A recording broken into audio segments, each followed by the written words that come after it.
Hey friends! Welcome back dito sa aking YouTube channel. Bad news for all advertisers. Meta will restricting health ads starting on January 2025. So next year na siya. Yung source na to is from the trusted source sa isang community. So Meta, they restrict health-related advertising starting this January 2025. Particularly, yung mga campaign using the standard Meta events.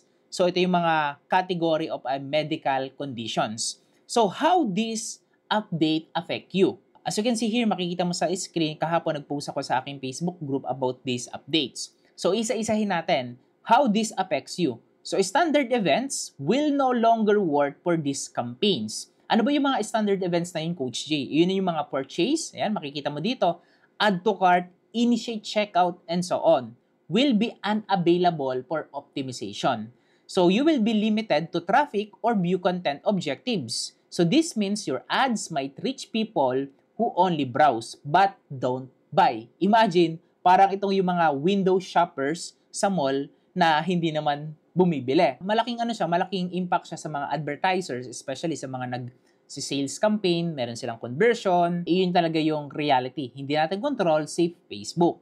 Number 2 is performance metrics will suffer. Conversion rates and ROAS will drop. Bakit? Kasi ang sales campaign, kapag gumamit ka ng objective ng sales campaign at tinap mo is purchase, most likely purchase ang makukuha mo. So pag wala yung options na yon, kasi ang goals ng sales campaign is hanapin yung mga taong most likely bibili dun sa product mo, especially if you're using e-conversion ads. Makaka-apekto sa performance metrics and custom events can be used. Ito naman yung good news, guys. Meta allows advertisers to create custom events for optimization. But this will require additional setup. Kung di ka familiar sa custom events, need mo ng additional skill or knowledge kung paano gagawin yung setup na yon. Also, need din ng approval by Facebook yung custom events na gagawin mo. Still, can be used yung custom events, don't worry. Next na pag-usapan natin is, lahat ba ng mga health and wellness product is affected? Not necessary. Check if your business falls under this category. So ano ba yung mga category na yon? Category 1 is a patient portals. Website collecting health information, medical records, or facilitating communication with healthcare providers. Okay, example yung mga hospitals, yung mga clinics, and so on. Number 2, health providers. Telehealth services, dental and cosmetic practices, or especially clinics like physical therapy and mental health.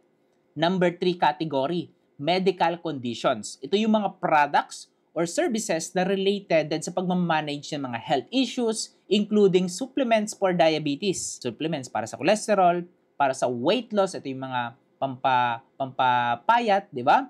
Acne and so on. Skin, hair treatments, psoriasis, eczema, alopecia, and so on. So, ang dami niyan. Mental health products for insomnia, anxiety, or stress relief. Sexual health products, example, ito yung mga ED, fertility, and so on. Air purifiers for asthma, allergies, or product for fever, sinus. Medical devices, example, yung mga glucose monitors, pain relief devices, product for severe conditions, migraines, arthritis, and so on. So, yun yung mga category, no, the medical condition. So, sobrang malawak siya, parang halos lahat tinamaan, di ba? Ito naman yung good news, don't worry. There's still time to prepare para maging handa ka. Here's what you can do to adapt. Number 1 is ads to Messenger are safe. Kung gumagamit ka ng messaging ads, Messenger ads, still, it works pa rin naman. Take note, babalikan natin, hindi ibaban yung ads mo kung nasa health and wellness related product yan based dun sa mga category. Hindi ko sinasabi na hindi ka na pwedeng mag-run ng Meta ads, ng Facebook ads. Still, pwede ka mag-run. Ang nawala lang is the conversion optimization kung gumagamit ka ng sales campaign. Ngayon, dito, if your ads direct to Messenger and not to a website, you won't be affected. Don't worry. Number 2, be realistic with claims. Kasi sa Facebook, nire-review talaga yan. Napansin ko, over the past few months, maraming mga ads rejected kami na na-experience dun sa mga product na related sa mga health. Kasi mas nag-i-scale si Facebook pagdating sa manual approval or manual checking ng mga ads nila to protect and to check yung mga advertisers na gumagamit ng Meta. Okay lang naman yon. Avoid exaggerated claims like cures cancer. Nakakagaling to. Nakakagaling. Sasabihin mong nakakagaling ng cancer, bawal na bawal i-claim yon. Or, bring the dead back to life, no? Grabe naman yung product na to. Bumubuhay ng patay. May ganun ba? Sobrang claims nun.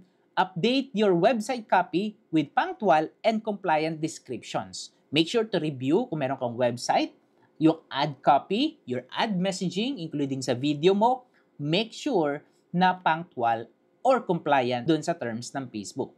Number 3, start building an email list. Email list, ano ito? If you're using tools like Klaviyo, ActiveCampaign, marami pa yan, Negosyo Toolkit, now's the time. Email marketing can help you stay connected with your audience. Imagine that kung wala kang email ng mga customers mo, people na nagpakita ng interest about sa product mo, ano yung way para manurture mo sila? Ano yung way? Mag-run ka ng ads, retargeting ads, magko-content ka para makita, kailangan mo ng maraming effort para magawa yon. But still, it works yon. Isang way para makapag-nurture ka, makapag-build ka ng relationship dun sa mga audience mo, use email marketing. Email marketing, napakasimpleng gamitin. As long as meron kang proper tool and alam mo kung paano ka makikipag-communicate dun sa mga leads mo. Okay? Email marketing is not dead. Email is one of the best online marketing strategy na ginawa ko since 2015. So, number 4 is consider funnel for list building. Ito na yung paano natin makukulik yung email. So, funnel is a series or a steps of pages, hindi siya website. Ang goal ng funnel is magsaset ka ng isang certain goals na gusto mong ipagawa dun sa sales process mo and iyon yung gagawin ng funnel. Let's say, for example, ang goal ng funnel mo is to build lists. So, you need to create a funnel na kung saan mag-a-ask ka ng contact information ng mga taong pupunta dun sa website in exchange dun sa mga contact information nila. You need to build funnel for list building. Kung interested kang malaman kung paano mag-build ng funnel, you can go to negosyotoolkit.com. Meron akong short video doon, you can watch, and yun din yung tool na pwede kong ma-recommend sa'yo. Number 5 is diversify your ads. Don't rely on Meta or Facebook. Marami pang mga platform na available. You can explore TikTok, explore Google Ads, explore YouTube Ads, explore PPC, explore influencer marketing, explore collaboration. Ang daming way para mapakilala yung product mo online. Don't rely only on one platform. Master one platform, but never ever rely on one platform. Kasi paano na kapag ang business mo is 100% is dependent sa Facebook? Kapag nawala si Facebook, paano na yung negosyo mo?